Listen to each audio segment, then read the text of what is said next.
दोस्तों, अगर क्रिकेट में जज्बात, जुनून और धमाका खेज बैटिंग का नाम लिया जाए तो एक ही नाम जहन में आता है और वो है शाहिद खान अफरीदी। दोस्तों, 1996 नैरोबी का मैदान, सिर्फ 37 बालों पे सेंचुरी करने वाले 16 साल का नौजवान। ये सिर्फ रिकॉर्ड नहीं था, ये एक ऐलान था कि पाकिस्तान को एक नया स्टार मिल गया है।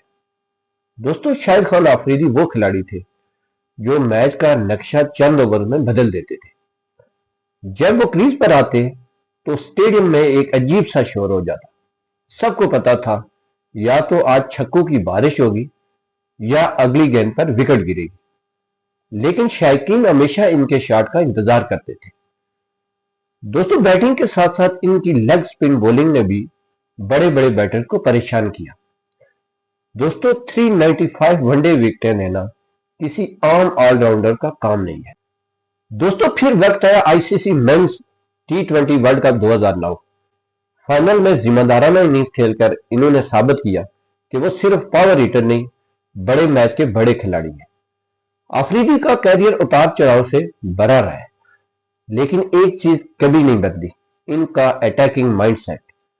वो हार से नहीं डरते थे, वो कोशिश न करने से डरते थे। दोस्तों, शाहिद अफरीदी सिर्फ एक क्रिकेटर नहीं, एक जज्बा थे। ऐसा जज्बा जो आज भी बूम बूम के नाम। दोस्तों, आपकी नजर में आफरीदी पाकिस्तान के सबसे इंटरटेनिंग क्रिकेटर थे? कमेंट में जरूर बताएं। वीडियो पसंद आए तो इसको लाइक और हमारे इस चैनल को सब्सक्राइब जरूर करें।